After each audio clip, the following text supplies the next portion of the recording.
দাজ্জালের নাম তো আপনারা শুনেছেন। ভয়ঙ্কর ডেঞ্জারাস একটা ক্যারেক্টার। পৃথিবীর শুরু থেকে শেষ পর্যন্ত এর চেয়ে বড় ফিতনা আসেনি, আসবেও না।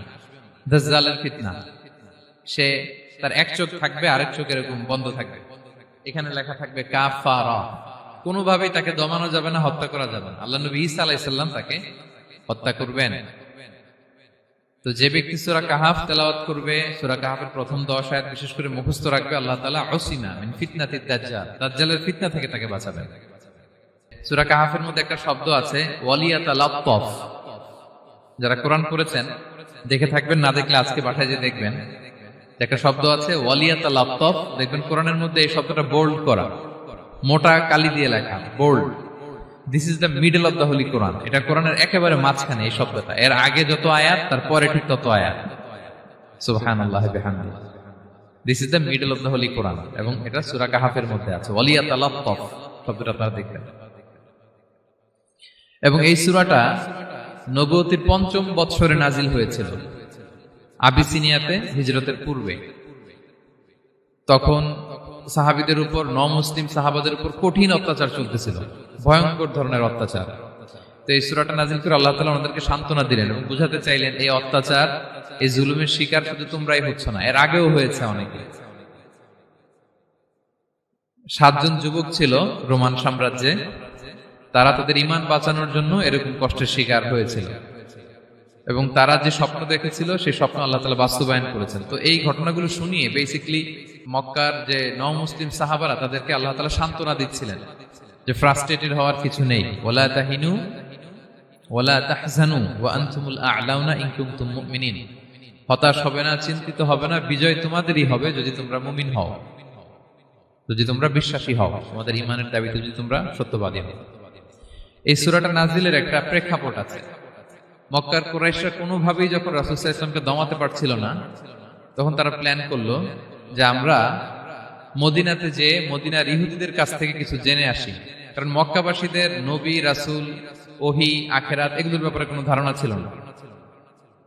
তো ফলে তারা কুরাইশরা নজর ইবনে হারিস এবং উকবা ইবনে আবি মুঈত এই দুইজনকে পাঠালো, তোমরা মদিনায় যাও, মদিনায় ইহুদিরা থাকে, ইহুদিদের কাছে তাওরাত নাজিল হয়েছিল।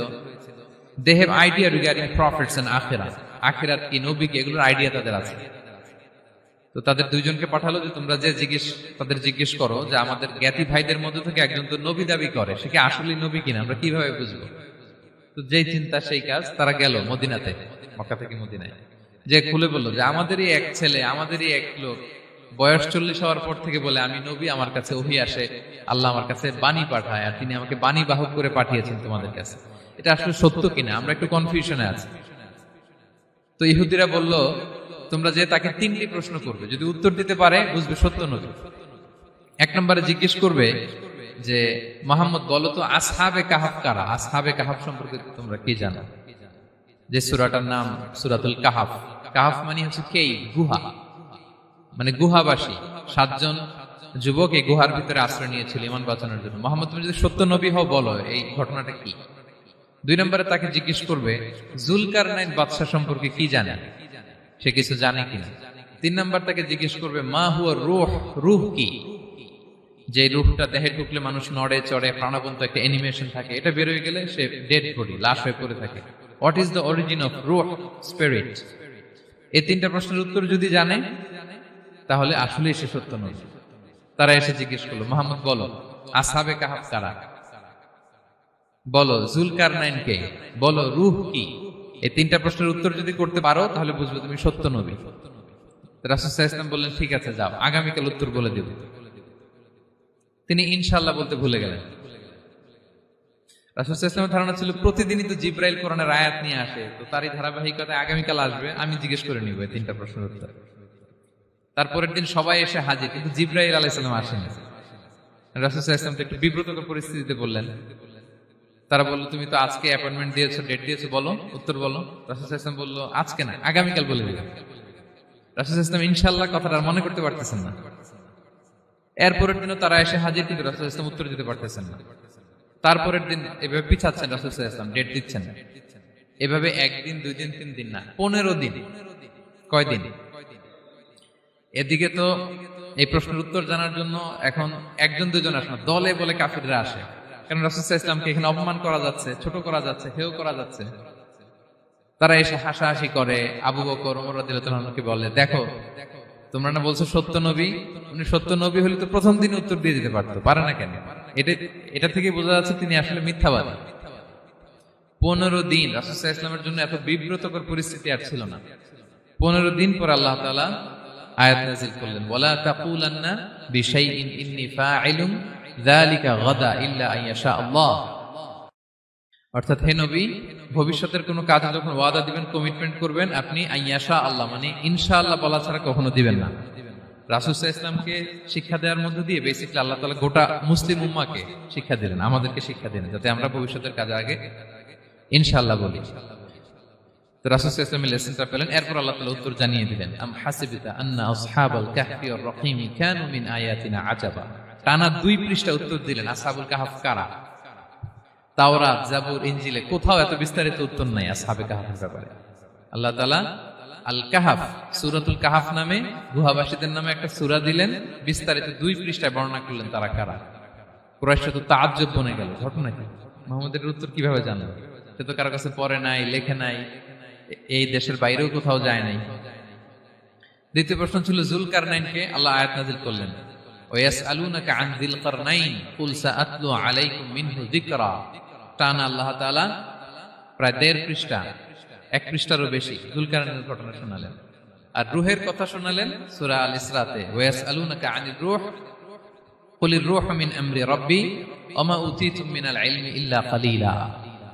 রূহ এটা আল্লাহর স্পেশাল একটা অর্ডার, আল্লাহর আদেশে এটা ঢুকে আল্লাহর আদেশে বের হয়। এটা কেউ ছুঁতে পারে না, ধরতে পারে না, দেখতে পারে না। এটা আল্লাহর পক্ষ থেকে একটা মিরাকেল।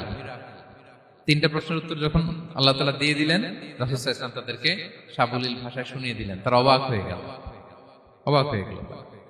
এইটা হচ্ছে সূরাতুল কাহফ নাজিল হওয়ার প্রেক্ষাপট। এরকম একটা সিচুয়েশনে নবুয়তির 5ম বছরে আল্লাহ তাআলা এই সূরাটা নাজিল করেছেন। এই সূরার কিছু ফজিলত আছে। রাসূল সাল্লাল্লাহু আলাইহি ওয়াসাল্লাম জুমার দিনে এই সূরাটা আমাদেরকে তেলাওয়াত করতে বলেছেন। আপনারা তেলাওয়াত করেন তো? সূরা কাহফ যদি জেনে না থাকেন আজকে থেকে করবেন। রাসূল সাল্লাল্লাহু আলাইহি ওয়াসাল্লাম বলেছেন যে জুমার দিনে যে এই সূরা কাহফ তেলাওয়াত করবে, মান ক্বারা সূরাতাল কাহফি ফি ইয়াউমিল জুমআতি আদাআ লাহু মিনান নূরি মা বাইনাল জুমআতাইন। 2 জুমার মাঝখানে আল্লাহ তাআলা এই জুমার সময়টাকে তার জন্য আলোকিত করে দেয়। কি করে দেয়? আলোকিত করে দেয়। একটা নূর তার জন্য সেট করে, এই নূর তাকে হেদায়েতের পথে অবশিষ্ট রাখে। এটা হচ্ছে একটা। তাহলে জুমার দিন আমরা সূরা কাহফ তেলাওয়াত করব, মনে করি এটা সুন্নাহ। জুমার দিনের সুন্নাহগুলোর মধ্যে থেকে একটা সুন্নাহ হচ্ছে সূরা কাহফ তেলাওয়াত করা। আবার আরেকটা হাদিসে রাসূল সাল্লাল্লাহু আলাইহি ওয়াসাল্লাম বলেছেন, মান হাফিযা 10 আয়াতিন মিন আউয়ালি সূরাতিল কাহফি উসিমা মিন ফিতনাতিদ দাজ্জাল। যে ব্যক্তি সূরা কাহফের প্রথম 10 আয়াত মুখস্থ করবে সে দাজ্জালের ফিতনা থেকে মুক্তি পাবে। তা আমরা দাজ্জালের ফিতনা থেকে বাঁচতে চাই কি চাই না? আমরা যেন সূরা কাহফের প্রথম 10 আয়াত মুখস্থ করি, সূরা কাহফ যেন জুমার দিন আমরা তেলাওয়াত করি। So now the question arises, what is the relationship of Suratul Kahf with Dajjal? দাজ্জালের সাথে সূরা কাহফের রিলেশনটার কারণ কি? একটা মেকানিজম তো এখানে আছে। এত সূরা থাকে, রাসূল সাল্লাল্লাহু আলাইহি ওয়াসাল্লাম কেন বলেন যে সূরা কাহফ পড়লে দাজ্জালের ফিতনা থেকে বাঁচবে? কারণটা কি? এর কারণ হচ্ছে দাজ্জাল আমাদেরকে যে সমস্ত জিনিস দিয়ে ফিতনায় ফেলবে, ওই ফিতনাগুলোর সলিউশন আল্লাহ তাআলা সূরা কাহফের ভিতরে রেখে দিয়েছেন। দাজ্জাল 4টা জিনিস দিয়ে আমাদেরকে ফিতনায় ফেলবে। That's trial of faith, 1 number. ঈমানের পরীক্ষা সে আমাদেরকে ফেলবে, আমাদের বিশ্বাস নিয়ে ছিনিমিনি খেলবে সে। এটার সলিউশন আছে সূরা কাহফ, আমি বলবো আস্তে আস্তে। 2 নম্বরে দাজ্জাল আমাদেরকে ফিতনায় ফেলবে, দ্য ট্রায়াল অফ ওয়েলথ, সম্পদ দিয়ে সে আমাদেরকে ফিতনায় ফেলবে। 3 number the trial of knowledge, জ্ঞান দিয়ে সে আমাদেরকে ফিতনায় ফেলবে। 4 number the trial of power, ক্ষমতা দিয়ে সে আমাদেরকে ফিতনায় ফেলবে। দাজ্জাল 4টা জিনিস দিয়ে আমাদেরকে পরীক্ষায় ফেলবে। কয়টা? 1 হচ্ছে ঈমানি পরীক্ষা, 2 হচ্ছে সম্পদ দিয়ে পরীক্ষা, 3 হচ্ছে জ্ঞান দিয়ে পরীক্ষা, 4 হচ্ছে ক্ষমতা দিয়ে পরীক্ষা। সে ঈমানের পরীক্ষায় আমাদেরকে ফেলবে। সে এসে বলবে আমি তোমার রব, এবং এটা প্রমাণ করার জন্য যা যা দরকার আল্লাহ তাআলা তাকে সব দিবেন। সে সব করতে পারবে। সে বলবে আমি তোমার রব। যদি বিশ্বাস না হয়, তোমার বাবাকে যদি জীবিত করে বিশ্বাস করবে? অনেকে বলবে হ্যাঁ আমার আব্বাকে জীবিত করে দেখান। তো তার বাবাকে ঠিকই সে জীবিত করে ফেলবে। আসলে শয়তান তার বাবার সুরাত নিয়ে সামনে দাঁড়াবে। আরে তাই তো, এটাই তো আমার বাবা, এটাই তো আমার দাদা। মানুষ ফিতনায় পড়ে যাবে, ইমানের ফিতনায়। সে ভাববে আসলে এটাই বোধহয় আমার রব। এবং তাকে এত ক্ষমতা দেয়া হবে, তার ডান দিকে থাকবে জান্নাত, বাঁ দিকে জাহান্নাম। তার কাছে আল্লাহ এটা দিবে। যে তার কথা শুনবে তাকে সে জান্নাতে ঢুকাবে, কিন্তু জান্নাতে ঢুকে সে জাহান্নামের শাস্তি ভোগ করবে। এটা তার বাইরের মানুষ বুঝবে না, অ্যাপারেন্টলি এটা জান্নাত। আর যে তাকে মানবে না তাকে সে জাহান্নামে ফেলবে, কিন্তু জাহান্নামে ঢুকলেও সে জান্নাতের নাজ নেয়ামত ভোগ করবে। তাহলে এই যে ইমানের ফিতনায় সে ফেলে দিবে আমাদেরকে। তো ইমান কি করে বাঁচাবো, এটা সলিউশন আমি শোনাবো আপনাদের। 2 নম্বরে, সে আমাদেরকে সম্পদ দিয়ে ফিতনায় ফেলবে। যার যা লাগবে সে তাই দিতে পারবে, যা লাগবে। সে যদি আকাশকে বলে আকাশ বৃষ্টি দাও, যাকে তারা মানবে ওই এলাকায় বৃষ্টি হবে, সুজলা সুফলা শস্য শ্যামলা হবে সে সমস্ত এলাকা, ফল মূলে ভর্তি হবে, বরকত আর বরকত। আর যে এলাকার লোকেরা, জনপদের লোকেরা তাকে মানবে না, সে বলবে ওখানে বৃষ্টি হবে না, হবেও না। ওখানে খরা, দুর্ভিক্ষ, মাটি ফেটে চলছে, মানুষ না খেয়ে মরবে, মহামারী, দুর্ভিক্ষ দেখা দেবে। তখন বিশ্ববাসী মনে করবে এটাই বোধহয় আমাদের রব। তার মানে সম্পদ দিয়ে ফিতনায় ফেলে দিবে। 3 নম্বর হচ্ছে নলেজ। তার জ্ঞানের কাছে গোটা বিশ্ব হার মানবে। পূর্বের পরের যত জ্ঞান আছে সব আল্লাহ তাকে দিবে। ইলমুল আউয়ালিন ওয়াল আখিরিন। এমন কোন প্রশ্ন নেই যেটা দিয়ে তাকে আটকানো যায়। যাই জিজ্ঞেস করবেন সব জানতা, সব বলে দেয়। ভবিষ্যৎবাণী বলে দিবে, বলবে আগামীকাল ওইখানে অমুক দেশে বোমা বিস্ফোরণ হবে, হবে ওইখানে, ওখানে দুর্ভিক্ষ হবে, হবে, ভূমিকম্প হবে, হবে। সে যা বলবে তাই হবে। তার জ্ঞানের এই বহর দেখে মানুষ ফিতনায় পড়ে যাবে। 4 নম্বর হচ্ছে দ্য ট্রায়াল অফ পাওয়ার, ক্ষমতা। তার ক্ষমতার সামনে সবকিছু একেবারে ছিন্ন বিচ্ছিন্ন হয়ে যাবে, এত ক্ষমতা হবে তার। সে যেমনটি বলবে তেমনটি করতে হবে। বাতাসের চেয়ে দ্রুত বেগে সে এক দেশ থেকে আরেক দেশে চলে যাবে। তো তার এই সমস্ত অলৌকিক ক্ষমতা দেখে মানুষ ফিতনায় পড়ে যাবে। এবং এই ফিতনা, এই পরীক্ষার মুহূর্তগুলোতে মানুষ কিভাবে নিজেকে ধরে রাখবে তার সলিউশন আল্লাহ তাআলা সূরা কাহফে দিয়েছেন। এই 4টা ফিতনা থেকে বাঁচার জন্য আল্লাহ সূরা কাহফে 4টা ঘটনা উল্লেখ করেছেন। কয়টা? 1 নাম্বার হচ্ছে আসহাবে কাহফ, যুবকদের ঘটনা, 7 জন যুবকদের ঘটনা। ঈমান কি করে বাঁচাবেন, সলিউশন ওখানে। সম্পদের ফিতনা থেকে কিভাবে নিজেকে বাঁচাবেন, এজন্য একজন বাগানওয়ালার ঘটনা আল্লাহ সেখানে বলেছেন। জ্ঞানের ফিতনা থেকে কি করে বাঁচবেন, এজন্য আল্লাহ তাআলা মুসা আলাইহিস সালাম এবং খিজির আলাইহিস সালামের ঘটনা সেখানে উল্লেখ করেছেন। আর ক্ষমতার ফিতনা থেকে কি করে বাঁচবেন এটা বোঝানোর জন্য আল্লাহ তাআলা যুলকারনাইনের ঘটনা উল্লেখ করেছেন। 4টা ফিতনা থেকে বাঁচার জন্য কয়টা ঘটনা? 4টা ঘটনা। আমরা তাহলে একটা একটা করে ঘটনা শুনি, আমরা একটু উদ্ধার করার চেষ্টা করি যে কি কি সলিউশন আল্লাহ তাআলা আমাদের বাতলে দিলেন। 1 নম্বর হচ্ছে আসহাবে কাহফের ঘটনা। এটা 250 খ্রিস্টাব্দের সময়কালে রোমান সাম্রাজ্যের একজন বাদশা ছিল, নাম দাকিয়ানুস। প্রতাপশালী বাদশা, পৌত্তলিক, মূর্তির পূজা করে। ঈসা আলাইহিস সালাম বিদায় নিয়েছেন, 200-250 বছর হলো। তো সব নবীর ধর্মই কিন্তু ইসলাম, যদিও আমরা নাসারা বলি, ইহুদি বলি, সব নবীদের ধর্মই কি ইসলাম। তো তিনি ছিলেন পৌত্তলিক, মূর্তির পূজা করত। আর তার এলাকায় কেউ যদি ঈসা আলাইহিস সালামের নাম নিত, আখিরাতে বিশ্বাস করত, আল্লাহ বিশ্বাস করত, তাদেরকে তারা পাথর মেরে হত্যা করত। এজন্য ভয়ে কেউ ঈসাই ধর্মে ঈমান আনতো না, মানে ইসলামে ঈমান আনতো না। এই রাজার ভয়ে সবাই মূর্তির পূজা করত। কিন্তু 7 জন যুবক ছিল, তারা স্রোতে গা ভাসিয়ে দেয়নি। স্রোতের বিপরীতে তারা ঈমান নিয়ে দাঁড়িয়েছে। তারা ঈসা আলাইহিস সালামের রেখে যাওয়া সত্য ধর্মের উপর ঈমান এনেছিল, আখিরাতে তারা বিশ্বাস করত। তো এই 7 জন যুবকের কথা ছড়াতে ছড়াতে রাজা দাকিয়ানুসের কাছে চলে যায়। উনি তো রেগে মেগে আগুন, ডেকে পাঠালো 7 জনকে। তো তাদেরকে জিজ্ঞেস করলো তোমরা কাকে মানো? বলতেছে এক আল্লাহকে মানি। সাহসী, খুবই সাহসী। বলতেছে তুমি কি জানো তোমরা কার সামনে কথা বলতেছো? আমি তো তোমাদেরকে মৃত্যুদণ্ড দিতে পারি। তারা বলে দেন, কিন্তু আমরা সব বিসর্জন দিলেও ঈমান বিসর্জন দিতে পারবো না। সুবহানাল্লাহ। তিনি বললেন তোমরা যুবক মানুষ, রক্ত গরম, আবেগে কথা বলতেছো, 3 দিন সময় দিলাম, যাও ঈসার নাম ভুলে যাও, আখিরাত ভুলে যাও, আল্লাহর নাম ভুলে যাও। 3 দিন পরে তোমাদেরকে আবার ইন্টারভিউ নেব। ওই দিন যদি একই কথা বলো, পাথর মেরে 7 জনকে দুনিয়া থেকে উড়িয়ে দেবে। তারা চলে গেল। এবার 7 বন্ধু মিলে পরামর্শ করতে লাগলো, কি করতে পারি আমরা, এই গুণে ধরা সমাজকে আমরা কিভাবে বাঁচাবো, এই পৌত্তলিকতার ছোবল থেকে এই ইফসিস নগরীকে বাঁচাবো কি করে। নগরীটার নাম ছিল ইফসিস নগরী। বর্তমানে এটা তুরস্কের ইজমির শহরে অবস্থিত। এখনো জায়গাটা প্রত্নতাত্ত্বিকদের ওই ইয়েতে এটা সংরক্ষিত, এখনো টুরিস্টরা যায়। তো তারা বলল, আমরা ঈমান বিসর্জন দিব না, যদি আমরা ওদের কথা মেনে নিই আমরা তো মুশরিক হয়ে গেলাম, চলো আমরা এক কাজ করি, আমরা এলাকা ছেড়ে দিই। এই 7 যুবক আল্লাহর উপর ভরসা করে তারা বাড়ি ঘর আত্মীয় স্বজন সব ছেড়ে দিয়ে, লোকালয় ছেড়ে দূরে একটা পাহাড়ের ভেতরে আশ্রয় নিল। পাহাড়ের ভেতরে একটা গুহা ছিল, এই গুহা কি আরবিতে বলে আল কাহাফ। কি বলে? এই সূরার নাম কি? সূরাতুল কাহাফ। তো তাদের সাথে সাথে একটা কুকুরও যাচ্ছিল।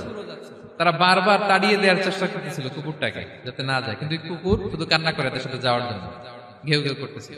এই কুকুরটাকেও সাথে নিল। ভালো মানুষদের সাথে থাকলে কি হয় দেখেন, এই কুকুরের কথা, যেহেতু 7 জন ইমানদারের সাথে একটা কুকুর ছিল, এই কুকুরের কথা আল্লাহ সূরাতুল কাহাফে উল্লেখ করে দিয়েছেন। ওয়া কালবুহুম বাসিতুন যিরাআইহি বিল ওয়াসিল। তো তারা ভিতরে গেল, যে প্রচন্ড ক্লান্ত, তারা ঘুমিয়ে পড়ল। কি করলো? এই এক ঘুমে আল্লাহ 309 বছর কাটাই দিলেন। কয়শো 9 বছর? 9 বছর ঘুম, সব ঘুম, প্রচন্ড ঘুম, ঘুম যেন আর কাটে না। 309 বছর পরে এরা জাগলো। এখন খুব ক্ষুধা, ঘুমে আর মোর ভাঙতেছে। আর একজন জিজ্ঞেস করতেছে, কি লম্বা সময় ঘুম দিলাম বোধহয় আমরা? একজন বলতেছে, হ্যাঁ মনে সারাদিনই ঘুমাইছি আমরা। আরেকজন বলতেছে, না না সারাদিন না, দিনের কিছু অংশ হয়তো ঘুমাইছি। আসলে কয় বছর ঘুমাইছে? 309 বছর। তো এদিকে সভ্যতার তো চেঞ্জ। এখানে ওই দাকিয়ানুস মরে, এর ছেলে মরে, এর নাতি মরে, পুতি মরে, এখন 6ষ্ঠ নম্বর রাজা আসছে। প্রজন্মের পর প্রজন্ম তো শেষ। 309 বছরে কমপক্ষে 4-5টা জেনারেশন চেঞ্জ হবে। তো জেনারেশন চেঞ্জ হয়ে, এলাকা চেঞ্জ হয়ে, তারা যে স্বপ্ন দেখেছিল এই ইফসিস নগরীতে কালিমার পতাকা উঠবে, তাদের স্বপ্ন আল্লাহ বাস্তবায়ন করেছেন। 309 বছরের ব্যবধানে এই এলাকার সবাই মুসলিম হয়ে গেছে। আল্লাহ চাইছিলেন ওদেরকে দেখাবে এটা, যে স্বপ্নটা যে বাস্তবায়ন হয়েছে এটা দেখাবে। তো ঘুম থেকে উঠছে, একজনকে তারা বললো যে লুকায় লুকায় চাদর মুড়ি দিয়ে কিছু রুটি নিয়ে আসো বাজার থেকে, যাতে তোমাকে না চিনে। চাদর মুড়ি দিয়ে যাও। কিছু পয়সা ছিল, মুদ্রা দিয়ে দিছে। তো সে যে যখন দোকানদারের কাছ থেকে রুটি নিয়েছে আর মুদ্রা দিছে, দোকানদার বলে, এই মুদ্রা কোত্থেকে আসলো? 309 বছর আগে মালয়েশিয়াতে রিঙ্গিট ছিল কিনা জানি না, যেভাবে ওরা ট্রানজাকশন করতে পারে, যেটা ছিল ওইটা যদি এখন কেউ দেয়, রাজধানী বিলাসে খাবার পাওয়া যাবে? হ্যাঁ। তো রুটিওয়ালা বলে, তুমি বর্তমান সময়ের মুদ্রা দাও, এটা দিচ্ছ কেন? বলতেছে, এটা তো বর্তমান সময়ের মুদ্রা। বলতেছে, এই যে মুদ্রার মধ্যে দেখো কোন সালের সিল দেওয়া, এটা তো শত শত বছর আগে। বলতেছে, কি বলে শত বছর আগে? আমি তো আজকে সকালেই বাজার করলাম, ওই বাজার করে যে টাকাগুলো ছিল ওইটাই তো পকেটে। বলতেছে, বলে কি? নিশ্চয়ই তুমি গুপ্তধনের সন্ধান পেয়েছো, হিডেন ট্রেজার। বলো। মানে তার সাথে এদের কথাবার্তা কিছু মিলতেছে না। পরে তাকে ধরে ওই সময়কার রাজার কাছে নিয়ে গেছে। ওই রাজা আবার মুসলিম, সবাই মুসলিম তখন। সে যা বলে এরাও কেউ বিশ্বাস করে না, এরাও যা বলে এও বিশ্বাস করে না। আর এলাকা এর বাড়িঘর আসবে কোত্থেকে? এর নাতি পুতি যা আছে 5-6 পুরুষ তো মরে সবাই কবরে। তখন তার কথা শুনে সবাই অবাক। তো এটা মিলানোর জন্য তারা 309 বছর আগের দাকিয়ানুস বাদশার সরকারি যে নথিপত্র, ওই পুরাতন ছিঁড়া নথিপত্র তারা বের করলো। বের করে দেখে ঠিকই দাকিয়ানুস নামে এক বাদশা ছিল, আর অনেক শত শত বছর আগে মোস্ট ওয়ান্টেড 7 জন যুবক ছিল, যাদের ব্যাপারে এক্সিকিউশনের অর্ডার ছিল। এখন দেখে তারা অবাক। লম্বা ঘটনা আমি শর্ট করে বলতেছি। পরে সবাই মিলে তাকে সহ ওই গুহায় গেল। গুহায় যাওয়ার পরে সে বাকিদেরকে ডাকতে গুহার ভিতরে ঢুকলো। আল্লাহ তাআলা 7 জনকে ওইখানে মৃত্যু দিয়ে দিলেন। চিরকালের জন্য এই 7 জন ঘুমায় পড়লো। আর এলাকাবাসী রাজা সহ এখানে তারা একটা মসজিদ নির্মাণ করলো। This is the story of আসহাবে কাহাফ। তো এলাকাবাসী যদিও মুসলিম হয়েছিল, কিন্তু আখিরাতের ব্যাপারে তাদের একটা সন্দেহ ছিল, যে আসলে মানুষ মরার পরে কি আবার জীবিত হবে? মৃত্যুবরণ করার পরে আবার মানুষ জীবিত হবে? তাদের মনের মধ্যে একটা সন্দেহ ছিল যে আসলে মারা গেলে মানুষ আবার উঠতে পারে। তাদের এই সন্দেহ দূর করার জন্য আল্লাহ তাআলা এই 7 জনকে 309 বছর ঘুম পাড়িয়ে আবার জীবিত করলেন। সুবহানাল্লাহ বিহামদিহি। তাহলে ঈমান কিভাবে বাঁচাতে হয় এটার প্রেরণা আমরা এই 7 যুবকের কাছ থেকে পাই। এখানে যেটা আমরা শিখি প্রিয় ভাইরা, 1 নম্বর লেসন হচ্ছে আমাদের গুড কোম্পানি লাগবে, রাইটাস পিপল, মানে আমাদের সার্কেলটা ভালো হইতে হবে। তাদের 7 জনের সার্কেলটা খুব ভালো ছিল, ফলে তারা বিপথে যায় না এবং তারা এমন শক্ত সিদ্ধান্ত নিয়েছে যে আল্লাহ তাআলা সেটাতে বরকত দিয়েছেন, গোটা সমাজকে আল্লাহ তাআলা চেঞ্জ করে দিয়েছেন। এটা হচ্ছে 1 নম্বর লেসন। আপনি ঈমান বাঁচাতে হলে আপনার সার্কেল ভালো লাগবে। খুঁজবেন যে এলাকায় যাবেন ওখানে নামাজি সার্কেল কারা আছে, ওখানে জ্ঞানী গুণী সার্কেল কারা আছে, ওখানে ভালো কাজ করতে চায়, একে অপরকে সহযোগিতা করে, কল্যাণের পথের যাত্রী কারা আছে খুঁজতে হবে আপনাকে। খুঁজে ওই সার্কেলে আপনি যুক্ত হবে, তাইলে ঈমান বাঁচানো যাবে। ক্লিয়ার? 2 নাম্বার হচ্ছে conflict between believers and disbelievers it's universal. সত্য মিথ্যার লড়াই এটা চিরন্তন, আজীবন থাকবে। এটা ওনাদেরও ছিল, এখনো আমাদের লড়াই করে যেতে হচ্ছে, আমাদের ভবিষ্যৎ প্রজন্মও করবে। এই লড়াইটা আমরা করে যেতে চাই। কি বলেন? হ্যাঁ, থামা যাবে না? আমরা থামতে আসিনি, আমরা এই লড়াইটা করে যাব, আমরা সত্যের কথা বলেই যাব ইনশাআল্লাহ। বলেন। 3 নাম্বার হচ্ছে যে লেসনটা আমরা পাই, অনেকগুলো লেসন, আমি খুব প্রেসাইজলি বলতেছি। যুবকরা চাইলে একটা সমাজকে পাল্টে দিতে পারে। এই পৃথিবীতে যত বড় বড় বিপ্লব হয়েছে এগুলো যুবকরা এনেছে। তারা হচ্ছে সভ্যতা গড়ার কারিগর। আসহাবে কাহাফ আমাদের এই সময়ের নওজওয়ানদের জন্য প্রেরণা, তারা আমাদের জন্য প্রেরণার বাতিঘর। তারা যেমনি ঈমানকে রক্ষা করেছে, আমাদের যুবকরা চাইলেও তাদের ঈমানি চেতনাতে স্পিরিট দিয়ে সমাজটাকে পাল্টে দিতে পারে। কি বলেন? এখানে বেশিরভাগই তো যুবক। হ্যাঁ, গুড সার্কেলে থাকবেন তো আপনারা? সত্যের পক্ষে সবাই থাকবেন তো? আল্লাহ তাআলা কবুল করুন। আচ্ছা, এবার 2 নাম্বার ছিল সম্পদের ফিতনা, কিভাবে বাঁচবেন। আসহাবে কাহাফের পরে সূরা কাহাফে আল্লাহ তাআলা একজন বাগানওয়ালার ঘটনা বলেছে। 2 জন বন্ধু, একজন একটু গরিব, সে বিশ্বাসী, আরেকজন ধনী, সে অবিশ্বাসী। তাকে আল্লাহ তাআলা বিশাল বড় খেজুরের বাগান আর আঙ্গুরের বাগান দিয়েছেন, বিশাল বড়, অনেক বড় বিজনেস ম্যাগনেট। তো এই সম্পদের অহংকার সে করত। সে প্রায় তার গরিব বন্ধুকে বলতো যে তোর চেয়ে আমার সম্পদও বেশি, সন্তানও বেশি, জনবল বেশি, লোকবল বেশি, অর্থবল বেশি, সব বেশি। অহংকারে তার পা মাটিতে পড়তো না। আর সে আখিরাতে অবিশ্বাস করত এবং সে বলতো যে এই সম্পদ আমারে বাঁচাবে, চিরকাল আমাকে স্মরণীয় করে রাখবে, এই সম্পদ কোনোদিন যাবে না। অনেক বড় বড় ধনীরা আছে, তারা এরকম মনে করে যে আমি এত বড় সিআইপি, হ্যাঁ, আমি এত বড় বিজনেস ম্যাগনেট, এই দিন বোধহয় আর চেঞ্জ হতে পারে না, আমার আজীবনই বোধহয় এত পাওয়ার থাকবে, এত সম্পদ থাকবে। এটা ভুল ধারণা। এটা কি ভুল ধারণা? এই যে তুরস্কে দুর্ভিক্ষ হইল না, আপনারা দেখছেন না যে অনেক সম্পদের মালিক বাড়ি ঘর ভেঙে রাস্তার ফকির। এখন ওই যে ডিফিউজিদের জন্য যে খাবার আসছে ওখানে লাইনে দাঁড়াইছে, কারণ এখন লাইনে না দাঁড়ালে খাবারও তো মিলবে না। 1000 কোটি টাকার মালিক ছিল, ভেঙে চুরে সব শেষ। এখন রিলিফের নেওয়ার জন্য দুস্থদের কাতারে ওখানে দাঁড়াইছে, কারণ দাঁড়াইলেই কিছু খাবার পাওয়া যাবে, খিচুড়ি পাওয়া যাবে, তা না হলে তো খাবারটাও মিলবে না। এই যে বঙ্গবাজারে আগুন লাগলো আমাদের বাংলাদেশে, 20টা-25টা দোকান ছিল অনেকের যাদের অন্যান্য বিজনেস আছে তারা হয়তো সার্ভাইভ করতে পারতেছে, কিন্তু এমন অনেক ব্যবসায়ী ছিল সব শেষ, জ্বলে পুড়ে তার টাকা পয়সা পুঁজি স্বপ্ন সব শেষ। তো ধনীকে গরিব বানাতে আল্লাহর 1 সেকেন্ডও লাগে না। ওই বিশাল প্রাসাদ থেকে টেনে ভাঙ্গা থালা হাতে দিয়ে রাস্তায় নামাইতে আল্লাহর কয় সেকেন্ড লাগে বলেন তো? 1 সেকেন্ডও লাগে না। সো এই লেসনটা কিন্তু আমাদের নিতে হবে। এবং ওই ব্যক্তির নসিবে তাই ঘটেছিল। সে যখন অহংকার করতেছিল, আল্লাহ তাআলা আকাশ থেকে হুসবান একটা আগুন পাঠালো। ওই আগুন এসে তার আঙ্গুরের বাগান, তার খেজুরের বাগান, বিশাল মাইলকে মাইল এই বাগান জ্বালিয়ে পুরো মুহূর্তের মধ্যে সারখার করে, এবং মুহূর্তের মধ্যে সে পথের ভিখারি, ফকির। এই ঘটনাটা এনে আল্লাহ তাআলা সম্পদশালীদেরকে রিমাইন্ডার দিলেন যে এই সম্পদের ফিতনায় তোমরা পড়ে যেও না। আমরা সম্পদশালী হলে বাস্তবতা অনেক সময় ভুলে যাই। সূরাতুল হুমাজাতে আল্লাহ তাআলা বলেন ইয়াহসাবু আন্না মালাহু আখলাদা। সম্পদশালীরা মনে করে এই সম্পদ আমাকে চিরকাল বাঁচিয়ে রাখবে, চিরকাল বোধহয় এই সম্পদ আমার হাতে থাকবে। না, এটা হাতের ময়লা, আজ আছে কাল নাই, যে কোনো সময় চলে যেতে পারে। এটা হচ্ছে ম্যাটেরিয়ালিস্টিক আউটলুক, বস্তুবাদী চিন্তা থেকে এই আমাদের ধনী ভাইদের এই সমস্যাটা হয়। ভোগবাদী চিন্তার প্রভাব আর কি। সম্পদ যখন হাতে থাকে ধরাকে সরাজ্ঞান করে, মনে করে যে সবই আমার কন্ট্রোলে। না, আপনারে ওই গরিবের কাতারে আনতে, ওই রিলিফের সম্পদ নেয়ার জন্য ওই লাইনে দাঁড় করাইতে আল্লাহর 1 সেকেন্ডও লাগে না। এটা খেয়াল রাখতে হবে। আমরা যখন প্রাইভেট কারে চড়ি, মাঝে মাঝে অনেকে এসে হাত পাতে, এদেরকে ছোট করা যাবে না। গল্পটা আল্লাহ ভিন্ন করতে আল্লাহর 1 সেকেন্ডও লাগে না। ওইদিকে আমি দাঁড়ায় হাত পাততাম আর উনি প্রাইভেট কারে বসে থাকতো। আল্লাহ চাইলে এরকম করতে পারতেন না? পারতেন।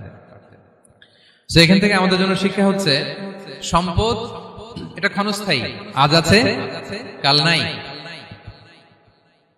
এটা ক্ষণস্থায়ী, এটাকে এভারলাস্টিং মনে করা যাবে না।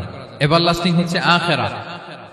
ওয়ালাল আখিরাতু খায়রুল লাকা মিনাল উলা, আখিরাত তোমার জন্য দুনিয়ার চেয়ে শ্রেষ্ঠ। এবং আল্লাহ তাআলা দৃষ্টান্ত একটা দিয়েছেন যে দুনিয়ার জীবনটা হচ্ছে কামা, ওই পানির মতো, যেটা আনজালনাহু মিনাস সামা, আকাশ থেকে নাজিল করেছি। ওই পানি ক্ষেতের মধ্যে পড়ে ফসল, ফুল ফসল হয়েছে। এরপরে যখন ফসল কাটা হয়, ওই ক্ষেত খামার এগুলো তৃণলতা হয়ে যায়, ভুসির মতো হয়ে যায়। তখন বাতাসের ঝাপটায় একবার এদিকে যায়, একবার ওদিকে যায়। অনেক লম্বা উপমা, আমি সংক্ষেপে বললাম।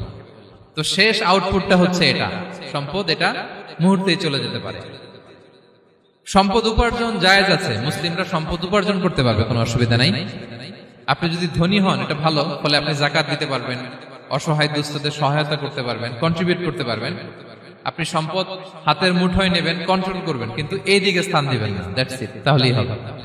আমরা সম্পদ কি করতে পারবো? উপার্জন করতে পারবো, কিন্তু হৃদয়ে স্থান দিতে পারবো না। হৃদয়ে স্থান থাকবে আখিরাতের। এই মাইন্ডসেট যদি আপনি গড়ে তোলেন, তাহলে সম্পদের ফিতনা আপনি কখনো পড়বেন না। এই পয়েন্টটা কি ক্লিয়ার সবার? ক্লিয়ার। 3 নাম্বার ফিতনা ছিল কিসের ফিতনা? দেখি কে বলতে পারে। প্রথমটা হচ্ছে বিশ্বাস বা ঈমানের ফিতনা, 2 নাম্বার হচ্ছে সম্পদের ফিতনা, 3 নাম্বার জ্ঞানের ফিতনা। জ্ঞানেরও কিন্তু ইলমেরও একটা গরম আছে। যার ইলম আছে তার মধ্যে এই সমস্যাটা কাজ করে। সেটার জন্য আল্লাহ তাআলা মুসা আলাইহিস সালাম, খিজির আলাইহিস সালামের ঘটনা বলেন। আমি খুব সংক্ষেপে বলবো, সময় কম। মুসা আলাইহিস সালাম হচ্ছে বনি ইসরাইলের নবী, আর খিজির আলাইহিস সালাম কেউ বলেছেন নবী, কেউ বলেছেন আল্লাহর ওলি। আসলে আরবিতে ওনার নাম খদির, আমরা বাংলায় বলি খিজির। খদির মানে সবুজ। উনি যে কোনো জায়গায় বসলে ওখানে মরা গাছ, লতা পাতা এগুলো সবুজ হয়ে যেত। অনুর্বর এলাকার উপর দিয়ে হেঁটে গেলে ওটা উর্বর হয়ে যেত। তো মুসা আলাইহিস সালাম একবার ওয়াজ করতেছেন এইভাবে বনি ইসরাইলের সামনে, খুতবা দিচ্ছেন। হঠাৎ এক লোক দাঁড়ায় বলে, ইয়া নবী আল্লাহ, মান আ'লামু ফিল আরদ, বর্তমান পৃথিবীতে সবচেয়ে জ্ঞানী কে? মুসা আলাইহিস সালাম বলেন, ফাকালা আনা, আমি। কি বললেন? উনি আসলে ভুল কিছু বলেন নাই, কারণ প্রত্যেক জামানার নবীকেই আল্লাহ তাআলা সবচেয়ে বেশি জ্ঞান দিয়ে পাঠান, কারণ তার কাছে ওহীর জ্ঞান আসে, অদৃশ্যের খবর আসে, ইলমুল গায়ব আসে। কিন্তু এই উত্তরটা আল্লাহ তাআলার পছন্দ হয় না।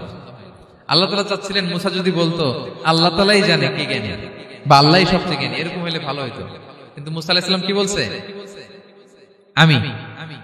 এখন প্রশ্ন করলো সবচেয়ে বড় জ্ঞানী কে? উনি কি বললেন? আমি। এই যে আমি এটাতে ঝামেলা আছে। আমি বড়, আমি জানি, আমি সব, দিস ইজ প্রবলেমেটিক। আল্লাহ এটা পছন্দ করলেন না। আল্লাহ তাআলা মুসা আলাইহিস সালামকে বললেন, মুসা তুমি যে বলছো তুমি জ্ঞানী, না তুমি জ্ঞানী না, তোমার চেয়ে বড় জ্ঞানী আছে। মুসা আলাইহিস সালাম বলে, তাই নাকি? আমার চেয়ে বড় জ্ঞানী কে? তো আল্লাহ তাআলা বললেন, ইযহাব ইলা মাজমাইল বাহরাইন, 2 সাগর বা 2 নদীর মিলনস্থলে যাও, ওখানে আমার এক বান্দা আছে তোমার চেয়েও জ্ঞানী। মুসা আলাইহিস সালাম বললেন, তাই নাকি? তো আল্লাহ, আমি কিভাবে চিনি উনি কোথায় থাকে, কিভাবে বুঝবো? আল্লাহ বললেন, একটা বড় মাছ নাও, এটাকে ফ্রাই করো, এটাকে ফ্রাই করে একটা ঝুড়ির ভেতরে নাও, যেখানে এই মাছটা সাগরে ঢুকে যাবে ওখানে আমার বান্দাকে পাবে। তো উনি ওনার সহযোগী ইউশা ইবনে নুনকে নিয়ে হাঁটতে লাগলেন। হাঁটতে হাঁটতে এক জায়গায় ক্লান্ত হয়ে পাথরের পাশে বিশ্রাম নিলেন। ওই পাথর থেকে আবার এক ধরনের পানি বের হয়, এই পানিটারে বলে আবে হায়াতের পানি, মাউল হায়াত, জীবন নদীর পানি। এই পানি কোনো মৃত প্রাণী বা বস্তুর গায়ে লাগলে ওটা জীবিত হয়ে যায়। তো ওনারা পাথরে হেলান দিয়ে বিশ্রাম নিচ্ছিলেন। ওই পানি ওই ফ্রাই করা মাছের গায়ে লাগার সাথে সাথে মাছ জীবিত হয়ে ঝুড়ি থেকে বের হয়ে সাগরে ঢুকে গেছে। ওনারা আর খেয়াল করেন না। এরপর আবার হাঁটতে লাগলেন। হাঁটতে হাঁটতে যখন ক্লান্ত শ্রান্ত, তখন বলে, এই ইউশা, আমাদের ওই মাছ, ফ্রাই মাছটা দাও, এখন খাই। ঝুড়ি খুলে দেখে মাছ নাই। মাছ গেল কোথায়? তখন ইউশা বললো, হয়তো আমরা যে পাথরের ওখানে বিশ্রাম নিয়েছিলাম ওখানে আমরা মিসিং, ওখানে হারাই ফেলছি। চলো চলো, আরে ওইদিকে তো যাইতে হবে আমাদের। উনি গেলেন, যে দেখে মাছ যে জীবিত হয়ে বালুর এদিকে নাড়াচাড়া করতে করতে সাগরে ঢুকে গেছে, ওখানে দাগ আছে। মুসা আলাইহিস সালাম ঢুকলেন সুরঙ্গ, ঢুকে দেখে চাদর গায়ে দিয়ে এক লোক শুয়ে আছে। সালাম দিলেন, আসসালামু আলাইকুম। ওই লোক চাদর আর সরায় না, ভিতর থেকে বলতেছে ওয়ালাইকুম আসসালাম। তো চাদরের ভিতর থেকে উনি বলে মান আন, তুমি কে? মুসা আলাইহিস সালাম বললেন আনা মুসা, আমি মুসা। উনি বলেন মুসা বনি ইসরাইল, বনি ইসরাইলের মুসা? বললেন হ্যাঁ। কেন এসেছো? এবার চাদর খুললেন, বলতেছে আপনার কাছ থেকে কিছু শিখতে আসছি। আল্লাহ বলছে আপনি নাকি সবচেয়ে বড় জ্ঞানী। আমি ভুল করে বলে ফেলছিলাম আমি, আল্লাহ বলছেন যে আপনি নাকি জ্ঞানী। বলতেছে না, তুমি আমার জ্ঞান নিতে পারবে না, ওই ধৈর্য শক্তি তোমার নাই। মুসা আলাইহিস সালাম বললেন যে আপনি যে কোনো শর্তে আমাকে একটু রাখেন কয়েকদিন আপনার সাথে, আমি রাজি। বললেন না তুমি পারবে না। মুসা আলাইহিস সালাম জোর করতে লাগলেন, অবশেষে খিদির আলাইহিস সালাম রাজি হলেন। বললেন শর্ত হচ্ছে আমি যাই করি আর না করি আমাকে কোনো প্রশ্ন করা যাবে না। মুসা আলাইহিস সালাম বললেন ওকে। সফর শুরু হলো। সামনে নদী, এক লোক তাদের নৌকা দিয়ে নদী পার করায় দিল। নদী পারাপারের পর খিজির আলাইহিস সালাম লাঠি দিয়ে নৌকার তলাটা ছিদ্র করে দিলেন। মুসা আলাইহিস সালাম বললেন ইন্না লিল্লাহি, এটা আপনি কি করলেন? ওরা আমাদেরকে নদী পার করে দিল, আর যে ভাড়াটা আসছিল এটাও নিল না, আমাদেরকে সম্মান দেখালো, আপনি নৌকা ছিদ্র করে দিলেন। খিজির আলাইহিস সালাম বলছে এই যে আমি বলছিলাম না তুমি ধৈর্য ধারণ করতে পারবে না, যাও তোমার রাস্তায় তুমি, আমার রাস্তায় আমি। মুসা আলাইহিস সালাম আবার ক্ষমা চাচ্ছেন যে আপনি আমার ক্ষমা করেন, আমি তো ভুলে গেছি, আর প্রশ্ন করবেন না। চলতে লাগলেন। হঠাৎ বাচ্চারা খেলতেছে, এক বাচ্চাকে ধরে হত্যা করলেন খিজির আলাইহিস সালাম। এবার তো মুসা আলাইহিস সালাম রেগে গেছে, আপনি করলেনটা কি? নিষ্পাপ ফুলের মতো শিশুকে হত্যা করলেন। খিজির আলাইহিস সালাম বলে এই যে আমি জানতাম যে তুমি ধৈর্য ধারণ করতে পারবে না, তোমার রাস্তা এক, আমার রাস্তা এক, যাও। এবার মুসা আলাইহিস সালাম করজোর করতেছে যে this is the last chance, একটা ফাইনাল চান্স দেন, একটা সুযোগ দেন, আর আমি প্রশ্ন করবো না, এটাই লাস্ট। বলেন ওকে ঠিক আছে। হাঁটতে হাঁটতে এক ইহুদি বসতির সামনে যে হাজির, দুজনই খুব ক্ষুধার্ত, খাবার চাইলো, এরা আবার কৃপণ, খাবার দিল না। তো খিজির আলাইহিস সালাম বললেন ঠিক আছে, খাবার যেটা দিচ্ছেন আমরা চলে যাই। যাওয়ার পথে দেখতেছে এই এলাকার একটা দেয়াল ভেঙে পড়ে যাবে। তিনি বললেন মুসা চলো এটা ঠিক করে দেই। দুইজন মিলে প্রচন্ড ক্ষুধায় এটা সেটা এনে দেয়ালটা তৈরি করতেছে। মুসা আলাইহিস সালাম তো এমনিই রাগী, পেটে আবার ক্ষুধা, আবার বলছে কিছু বলাও যাবে না। তিনি এবার আর প্রশ্ন করেন, বলতেছে ওরা এত কিপটামি করলো আর আপনি এটা করে দিলেন, আপনি তো চাইলে এটা টাকা নিতে পারতেন, পারিশ্রমিক নিতে পারতেন চাইলে। এই কথা বলার পর খিজির আলাইহিস সালাম বললেন হাযা ফিরাকু বাইনি ওয়া বাইনি, এখানেই তোমার আর আমার সেপারেশন, আর সামনে আগানো যাবে না, তোমার কোনো ধৈর্যই নেই। তো এতটুকু তোমাকে আমি বলি যে আমি একটাও আল্লাহর আদেশ ছাড়া করি নাই, আল্লাহর আদেশে আমি করেছি। কি? এক নম্বর হচ্ছে ওই যে আমাদের ভাড়া নিতে চাইলো না, আমাদেরকে পার করে দিল, নৌকাটা ছিদ্র করেছি কারণ এই এলাকায় একজন জালিম বাদশাহ আছে, সে নৌকা পেলেই গরিব মাঝিদের নৌকা সিজ করে নিয়ে যায়। তো এটাকে যখন তলায় ছিদ্র করে দিছি, রাজার লোকেরা এসে দেখবে যে এটা তলা ছিদ্র, পানি ঢুকতেছে, এটা নিবে না, ওরা পরে সামহাও এটা রিপেয়ার করে চালাইতে পারবে। মুসা আলাইহিস সালাম বলে সুবহানাল্লাহ, তাই তো, এটা তো আমি বুঝতে পারি নাই। আর ওই ছোট শিশুটাকে হত্যা করছি, ও অনেক বড় জালিম হবে এলাকা, তার ফিতনায় এলাকাবাসী তটস্থ থাকবে, সে তার মা বাবাকেও জাহান্নামে নেবে। এজন্য আল্লাহ তাআলা আদেশ দিয়েছেন আমাকে, আল্লাহর আদেশে আমি তাকে হত্যা করেছি। মুসা আলাইহিস সালাম বললেন তাই তো, এটা তো অনেক ভালো কাজ করছেন। তাইলে তো বলতেছে তাহলে ওইটা বলেন, খাবারও দিল না, এত কৃপণ, এদের দেয়াল কেন ঠিক করতে গেলেন আপনি? তখন তিনি বললেন যে আসলে এটা একটা ইয়াতিমদের ঘর ছিল, দুইটা ইয়াতিম শিশু, তাদের বাবা মা খুব ভালো ছিল, আর এই দেয়ালের নিচে আছে গুপ্তধন, এই দেয়ালটা পড়ে যাবে, এই গুপ্তধন তারা ছোট মানুষ নিতে পারবে না, এলাকাবাসী তাদেরকে বঞ্চিত করে নিয়ে যাবে। আমি দেয়াল গড়ে দিলাম যাতে করে তারা যখন প্রাপ্তবয়স্ক হয় নিজেদের সম্পদ নিজেরা বুঝে নিতে পারে। সুবহানাল্লাহ বিহামদিহি। মুসা আলাইহিস সালাম বলে তাই তো, এগুলো তো আমি বুঝতে পারি নাই। তো এই ছিল খুব সংক্ষিপ্ত পরিসরে মুসা আলাইহিস সালাম খিজির আলাইহিস সালামের ঘটনা। তো রাসূল সাল্লাল্লাহু আলাইহি ওয়াসাল্লাম বুখারীতে একটা চমৎকার কথা বলেছেন, তিনি বলেছিলেন ওয়াদিদনা আন্না মুসা সাবার হাত্তা ইউকাসসা আলাইনা মিন আমরিহিমা।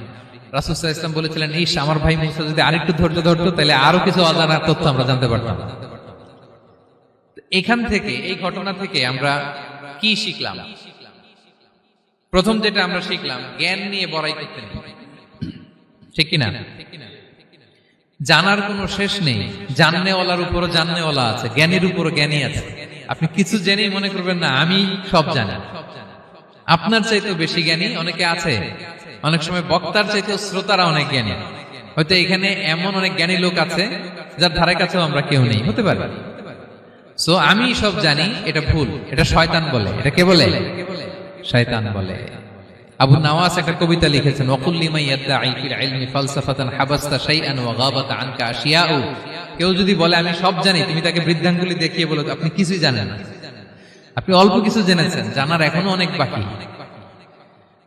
তাহলে মুসা আলাইহিস সালামের এই ঘটনা জিজ্ঞেস করা হলো কে জ্ঞানী, উনি বললেন আমি জ্ঞানী। এরকম কি আমরা কখনো বলবো না? সবচাইতে বড় জ্ঞানী কে? ওয়া ফাওকা কুল্লি যী ইলমিন আলিম, সবচাইতে বড় জ্ঞানী আল্লাহ তাআলা। সো জ্ঞান নিয়ে আমরা অহংকার করব না। 2 নম্বর যে শিক্ষাটা আমরা পাই, ওই যে নৌকা দিয়ে পারাপার হচ্ছিল, তখন একটা চড়ুই পাখি এসে সাগরের মধ্যে মুখ দিয়েছিল। তো খিজির আলাইহিস সালাম বললেন, মুসা তুমি কি চড়ুই পাখিটা দেখতে পাচ্ছ? হ্যাঁ দেখতে পাচ্ছি। চড়ুই পাখিটা যে সাগরে মুখ দিলে দেখতে পাচ্ছ? হ্যাঁ দেখতে পাচ্ছি।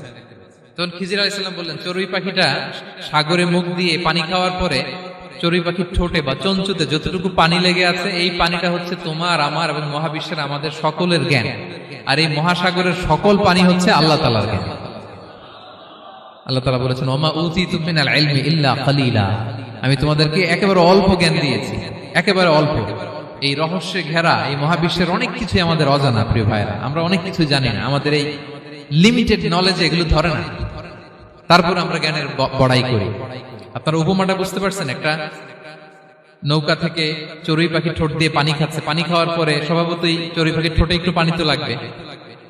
খিজির বললেন যে এই পানিটা হচ্ছে তোমার আমার পৃথিবীর সবার জ্ঞান, আর এই সাগরের বাকি পানিগুলো কার জ্ঞান? এবার বুঝতে পারছেন আল্লাহ তাআলার জ্ঞানের পরিধি। আমরা জ্ঞান নিয়ে যেন কখনো কি না করি, বড়াই না করি। জ্ঞান 2 ধরনের, একটা বাহ্যিক জ্ঞান, একটা অন্তর্নিহিত জ্ঞান। External knowledge, internal knowledge. আমরা যখন কোরআন হাদিস পড়ি আমাদের বাহ্যিক জ্ঞান অর্জন হয়।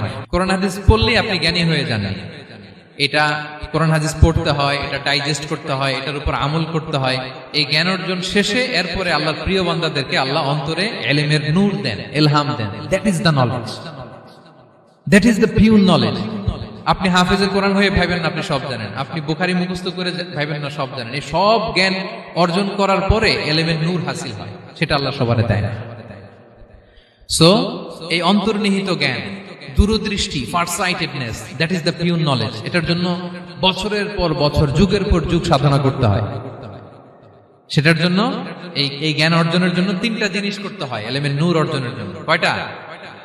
1 হচ্ছে বিনয়, 2 হচ্ছে সফর, 3 হচ্ছে সবর। আবার বলি, 1 হচ্ছে বিনয়, 2 হচ্ছে সফর, 3 হচ্ছে সবর। আল্লাহ তাআলা আল্লাহর নবীকে তাওরাত দেওয়ার পরেও আরো ট্রেনিং সেশন করাইছেন খিজির আলাইহিস সালামের কাছে। যাও ওনার কাছে গেলে তুমি ছোট হবা, নত হবা। জ্ঞান যদি আমি নিতে চাই আমাকে ছোট হইতে হবে।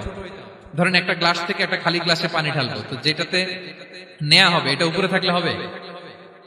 যেই গ্লাসটার মধ্যে পানি আছে এটা উপরে থাকবে, ওইটা ব্ল্যাঙ্ক গ্লাসের মধ্যে পড়বে। আপনি নলেজ ইলম নিতে চাইলে আপনাকে নিচে থাকতে হবে, উনি উপরে থাকবে। আপনার শায়েখ আপনাকে দিবে, আপনার উস্তাদ আপনাকে দিবে, আপনার মুর্শিদ আপনাকে দিবে। বুঝতে পেরেছেন? তাহলে আমাদেরকে হাম্বলনেস লাগবে। শিখতে হইলে হাম্বল হইতে হয়, বিনয়ী হইতে হয়। আচ্ছা, 2 নাম্বার সফর করতে হয়। এটা আল্লাহ মুসা আলাইহিস সালামকে দিয়ে করাইছেন, যাও পিছে পিছে উস্তাদের পিছে পিছে ঘুরো। তো এজন্য সফর করতে হয়। এখন ঘরে বসে অনেক কিছু জানা গেল, উস্তাদের সান্নিধ্য লাগে, সফর করতে হয়। আমাদের ক্লাসিক আলেমরা হাদিস কালেকশনের জন্য শহরকে শহর সফর করতেন। এখনো আমাদের আলেমরা দেওবন্দে যায়, মিশরে যায়, মদিনায় যায়। এখানকার মালয়েশিয়ান স্টুডেন্টরাও দেশে বিদেশে যে নলেজ অর্জন করে। সফর আপনাকে লাগবে। তাহলে বিনয়, সফর, 3 নম্বরে কি? সবর। ধৈর্যশীল হইতে হবে। দেখেন মুসা আলাইহিস সালাম বারবার প্রশ্ন করে ফেলতেছেন, বারবার ওয়াদা ভঙ্গ করতেছেন। এরকম করলে হবে না, ধৈর্য লাগবে। ধৈর্যের বলে বলিয়ান হলে তখনই আপনার মধ্যে ইলম আসবে। তাহলে জ্ঞানের ফিতনায় পড়ার আর আমাদের কোনো সম্ভাবনা আছে? আমরা বিনয়ী হব, আমরা জ্ঞান আল্লাহর দিকে ফিরাই দেব। আমরা বলবো উনি সবচেয়ে ভালো জানেন। পারা যাবে তো ইনশাআল্লাহ? আচ্ছা, আমি একেবারে শেষ পর্যায়ে চলে আসছি, 2 মিনিটের মধ্যে শেষ করে দিচ্ছি। 3 নাম্বার ছিল কিসের ফিতনা? 4 নাম্বার ক্ষমতার ফিতনা। এই ফিতনা থেকে বাঁচার জন্য সর্বশেষ আল্লাহ তাআলা যুলকারনাইনের ঘটনা বলেছেন। অনেক বড় বাদশা ছিলেন, পৃথিবীতে 4 জন বাদশা গোটা বিশ্ব শাসন করেছেন। 2 জন কাফির, 2 জন মুমিন। কাফির একজন হচ্ছে নমরুদ, যিনি ইব্রাহিম আলাইহিস সালামকে আগুনে ফেলেছিলেন। আরেকজন হচ্ছে বখতে নাসার, যাকে ইংরেজিতে বলে নেবুচারনেজার দ্য সেকেন্ড, দ্বিতীয় নেবুচারনেজার। তারা কোনো নির্দিষ্ট এরিয়ার বাউন্ডারির বাদশা না, গোটা বিশ্বের বাদশা ছিলেন। এই 2 জন কাফির। আর 2 জন বাদশা ছিলেন গোটা বিশ্বকে শাসন করেছেন, তারা ছিলেন মুমিন। একজন হচ্ছে সুলাইমান আলাইহিস সালাম, আল্লাহর নবী। আরেকজন হচ্ছে যুলকারনাইন, গোটা বিশ্ব শাসন করেছেন, প্রাচ্য থেকে পাশ্চাত্য সব জায়গায় তিনি গিয়েছেন, ইসলামের বাণী প্রচার করেছেন, জালিমদেরকে শায়েস্তা করেছেন। তো এরকম দিক বিদিক তিনি জয় করতেছিলেন। অনেকে জুলকারনাইনকে আলেকজান্ডার দ্য গ্রেটের সাথে গুলিয়ে ফেলে না। ম্যাসিডোনিয়াতে যে আলেকজান্ডার দ্য গ্রেট ছিল, উনি আর জুলকারনাইন এক নন। জুলকারনাইন হচ্ছে আল্লাহ তাআলার প্রিয় একজন বান্দা, অনেক বড় সাহসী বীর পুরুষ ছিলেন, গোটা বিশ্বে ইসলাম প্রচার করেছেন। করতে করতে করতে করতে অনেক বড় ঘটনা, আমি সব শেষের ঘটনাটা বলি। উনি জর্জিয়া, বর্তমান যে জর্জিয়ার তিবলিসি এরিয়া, এখানে এসে একটা এলাকার সন্ধান পেলেন, যারা ওনাকে এসে বলল যে এখানে একটা জঙ্গলি গ্রুপ আছে যাদের নাম ইয়াজুজ মাজুজ, তারা এসে আমাদের উপর হামলা করে। হে জুলকারনাইন, আমরা আপনাকে ট্যাক্স কালেক্ট করে দিচ্ছি, আপনি তাদের মাঝে আর আমাদের মাঝে একটা প্রাচীর তৈরি করে দেন। আপনারা ইয়াজুজ মাজুজের নাম শুনেছেন না? ইংরেজিতে বলে গগ ম্যাগগ। নূহ আলাইহিস সালামের 4 সন্তান ছিল, হাম, সাম, ইয়াফাস, কানাআন। এই ইয়াফাসের বংশধর হচ্ছে ইয়াজুজ মাজুজ, জঙ্গলি, হাজার হাজার শুধু বংশ বিস্তার করে। তারা এসে লোকালয়ে মানুষের উপর আক্রমণ করে, তাদের গবাদি পশু এগুলো ছিনিয়ে নেয়, ফলমূল খেয়ে ফেলে। তো জুলকারনাইন বাদশার কাছে যখন বিচার দেওয়া হলো, উনি বললেন ঠিক আছে, তোমাদের ট্যাক্স দেয়া লাগবে না, তোমরা শারীরিক পরিশ্রম করে আমাকে সাহায্য করো। তো উনি বর্তমানে হচ্ছে এক পাশে কৃষ্ণ সাগর, ব্ল্যাক সি, আরেকদিকে কাস্পিয়ান হ্রদ বা কাস্পিয়ান সাগর, এর মাঝখানে 1200 কিলোমিটার লম্বা মাউন্টেন রেঞ্জ, পাহাড়ি এরিয়া, আপনারা গুগলে দেখবেন। এইখানে 2 পাহাড়ের মাঝখানে ফাঁকা জায়গায় তিনি বড় বড় লোহার পাত প্রথিত করলেন, গেড়ে দিলেন। এরপরে তামা, সীসা গালিয়ে বিশাল একটা ওয়াল তৈরি করলেন। এটা জুলকারনাইন উনার বানানো ওয়াল বা ড্যাম, প্রাচীর। এখন আর ইয়াজুজ মাজুজ আসতে পারে না, ওরা আর আসতে পারে না। ওরা প্রতিদিন এটা ভাঙার চেষ্টা করে, কিন্তু ভাঙতে ভাঙতে আরেকটু ভাঙলেই ভেঙে যাবে। ওরা বলে আগামীকাল ভেঙে ফেলবে, ইনশাল্লাহ বলতে ভুলে যায়। এজন্য এরপরের দিন এসে দেখে আবার এটা আগের মতো হয়ে আসছে। কিয়ামতের আগ দিয়ে ওদের মধ্যে এই ইনশাআল্লাহর প্রেরণা আসবে। তাদের একজন বলে উঠবে, আগামীকাল ইনশাআল্লাহ আমরা এটা ভেঙে খান খান করে দেব, ঠিকই ভেঙে ফেলবে। তখন তারা ভেঙে চুরে কুটি কুটি ইয়াজুজ মাজুজের দল এসে হামলে পড়বে। সামনে পড়বে তাবারিয়া সাগর, একদল এসে তাবারিয়া সাগর এমন ভাবে খাবে, এই দল যাওয়ার পরে আরেক দল এসে এখানে যে সাগরে যে পানি ছিল এটা কল্পনাই করতে পারবে না। তারা পৃথিবীতে ফিতনা ফাসাদ করবে। ঈসা আলাইহিস সালাম তখন আসবেন, দোয়া করবে আল্লাহ তাআলার কাছে মুমিনরা, একটা মহামারী দিবে আল্লাহ তাআলা ইয়াজুজ মাজুজের মধ্যে, ওরা মরে যাবে সব। এরপর বিশাল এক পাখি এসে তাদেরকে আল্লাহর মর্জি মাফিক এমন এক জায়গায় ফেলে আসবে, কেউ জানবে না। তো তারা যে পচে গলে মাটির সাথে মিশেছিল, এই গলিত লাশ থেকে মাটি খুব উর্বর হয়ে যাবে। এরপর আল্লাহ তাআলা পৃথিবীর মধ্যে বারাকা দিবেন, কিছু রোপণ করলে তাড়াতাড়ি ফুলে ফেপে বড় বড় ফলমূল হচ্ছে। তো এটা কিয়ামতের আলামতের অন্য কোনো আলোচনায় হয়তো আমরা বলবো। তো জুলকারনাইন তিনি বিশাল এখানে প্রাচীর তৈরি করে দিয়েছিলেন, এবং প্রাচীর তৈরি করে দিয়ে তাদেরকে বলেছিলেন যে যতদিন আল্লাহ তাআলা চাইবেন এটা থাকবে, এবং যেদিন আল্লাহ তাআলার আদেশ আসবে এটা ভেঙে খান খান হয়ে যাবে। তার মানে দেখেন, এত পাওয়ারফুল, এত শক্তিশালী, এত ক্ষমতাধর হওয়ার পরেও তিনি তার ক্ষমতাকে কার দিকে ফিরিয়ে দিয়েছেন? যে আল্লাহ যতদিন চাইবে এই প্রাচীর টিকে থাকবে, যেদিনই আল্লাহ তাআলার আদেশ আসবে এই প্রাচীর ভেঙে খান খান হয়ে যাবে। সো আমরা ক্ষমতার দেখা পেলে, চেয়ার একটা পেলে, আমরা যেন জালিম হয়ে না উঠি, এটা হচ্ছে এখান থেকে শিক্ষা। আমরা যেন জুলুম না করি। উনি সম্পদের মালিক ছিলেন, ক্ষমতার মালিক ছিলেন, কিন্তু উনি যে আল্লাহর বান্দা এটা ভুলে যান নাই। আমরা যখন ক্ষমতাশীল হই, আমরা যখন প্রধানমন্ত্রী হই, আমরা যখন প্রেসিডেন্ট হই, আমরা যখন পাওয়ারফুল হই, আমাদের সবচেয়ে বড় পরিচয় যে আমরা আব্দুল্লাহ, আল্লাহর গোলাম, এটা আমরা ভুলে যাই। আমাদের আসল পরিচয় কি? আমরা আল্লাহর গোলাম। আমরা যে আল্লাহর গোলাম, এই চিন্তাটা, এই সেন্সটা যদি আমাদের মাথায় থাকে, তাহলে ক্ষমতা আমাদেরকে দাম্ভিক বানাতে পারে না, আর ওই ক্ষমতা আমাদেরকে ফিতনায়ও ফেলবে না। তাহলে সম্মানিত সুধী, দাজ্জাল কয়টা জিনিস দিয়ে আমাদেরকে ফিতনায় ফেলবে? 4টা। দ্য ট্রায়াল অফ ফেইথ, ইমানের পরীক্ষা; দ্য ট্রায়াল অফ ওয়েলথ, সম্পদ দিয়ে পরীক্ষা; দ্য ট্রায়াল অফ নলেজ, জ্ঞানের পরীক্ষা; দ্য ট্রায়াল অফ পাওয়ার, ক্ষমতার পরীক্ষা। আর ইমানের পরীক্ষায় উত্তরণের জন্য আল্লাহ তাআলা আমাদেরকে এই সূরায় আসহাবে কাহফের ঘটনা শুনিয়েছেন, যে 7 জন যুবক তারা তাদের ইমানকে হেফাজত করেছিল। সম্পদের ফিতনা থেকে বাঁচানোর জন্য আল্লাহ তাআলা আমাদেরকে এক বাগানওয়ালার কাহিনী জানিয়েছেন, যে সম্পদ পেয়ে তোমরা দাম্ভিক হয়ে যাও না, এটা আজ আছে কাল থাকবে না। জ্ঞানের পরীক্ষা থেকে আমাদের মুক্তির জন্য আল্লাহ তাআলা অনেক বড় করে আল্লাহ নবী মুসা আলাইহিস সালাম এবং খিজির আলাইহিস সালামের ঘটনা শুনিয়েছেন, আমাদের বুঝিয়েছেন যে আমাদেরকে বিনয়ী হতে হবে, জ্ঞানের জন্য সফর করতে হবে এবং সবর করতে হবে। সব শেষে আল্লাহ তাআলা ক্ষমতার ফিতনা থেকে বাঁচানোর জন্য ক্ষমতাধর, আমরা তো একটা দেশের মালিক হই এখন, অমুক দেশের প্রেসিডেন্ট, অমুক দেশের প্রধানমন্ত্রী, উনি গোটা বিশ্বের প্রতাপশালী রাজা ছিলেন জুলকারনাইন। তারপরেও উনি যে আব্দুল্লাহ, উনি যে আল্লাহর গোলাম, এটা তিনি ভুলে যাননি। তাহলে এইভাবে যদি আমরা এই ফিতনাগুলো থেকে বাঁচার চেষ্টা করি, তাহলে এই ফিতনা থেকে আমরা বেঁচে থাকতে পারবো। এবং দাজ্জাল যদি এই মুহূর্তেও আসে, সে আমাদেরকে বিভ্রান্ত করতে পারবে না। পারবে? পারবে না ইনশাআল্লাহ। ইনশাআল্লাহ বলেন। আর ভবিষ্যতের সব কাজের আগে আমরা সবসময় কি বলবো? মনে থাকবে সবার? আল্লাহ তাআলা আমাদের সবাইকে কথাগুলো বোঝার ও আমল করার তৌফিক দান করুক। হাযা মা ইনদি ওয়াল ইলমু ইনদাল্লাহ আলাইহি তাওয়াক্কালতু ওয়া ইলাইহি উনীব। ওয়াসসালামু আলাইকুম ওয়া রাহমাতুল্লাহি তাআলা ওয়া বারাকাতুহু।